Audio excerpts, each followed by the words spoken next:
मूर्ती बनवू शकत नाही. जास्ती एकदम 2.5 फुटापर्यंत 3 फुटापर्यंत बनते.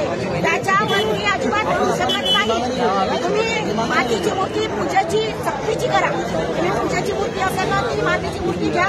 पीओपीची मूर्ती जी तुमची उत्सव मूर्ती आहे ना ती तुम्ही पीओपीची बनवा. पण त्याच्यावर पण तुम्ही आम्हाला सोल्युशन द्या की पीओपीची मूर्ती कशी विसर्जन करायची, त्याची व्यवस्थित विसर्जन कसं होईल, समुद्रकिनारी कसं त्याचं प्रदूषण होणार नाही हे सरकारने कसं करायचं ते आम्हाला सांगायला पाहिजे.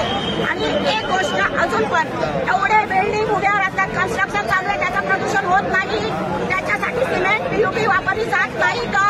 प्रत्येक घर कामाला जातो. साऊंडवर बंदी आणता तुम्ही, प्रत्येक गोष्टीवर बंदी. महाराष्ट्र संस्कृतीचा लोप होत चाललेला आहे.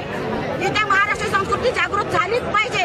तुम्ही मंडळामध्ये कोणालाही सपोर्ट करत नाही. पोलीस फक्त येतात आणि काय सांगतात, आम्हाला वरून दबाव आलेला आहे. अरे वरून दबाव देणारा कोण आहे? ज्या वेळेला तुम्ही वरून दबाव आणलाय बोलताना तेव्हा तुम्हाला वरून दबाव आलेला असता. तुम्ही पब्लिकसाठी काहीच करत नाही. सामान्य जनतेला पैसे आणले घेतात आणि वरून दबाव आणतात. नाही, बाकीचं वेगळी गोष्ट आहे. पण तुम्ही आम्हाला महाराष्ट्र संस्कृतीची जोपासना करण्यासाठी विसर्जन कुठे करायचं हा प्रश्न आहे. पहिली गोष्ट बघा, आता तर असा प्रॉब्लेम झालेला आहे ना की कुठेही जाऊ शकत नाही आपण.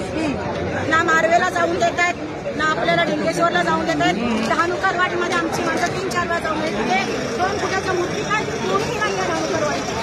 ज्या वेळेला मिटिंग झाली 29 तारखेला, 29 जानेवारीला मिटिंग झाली,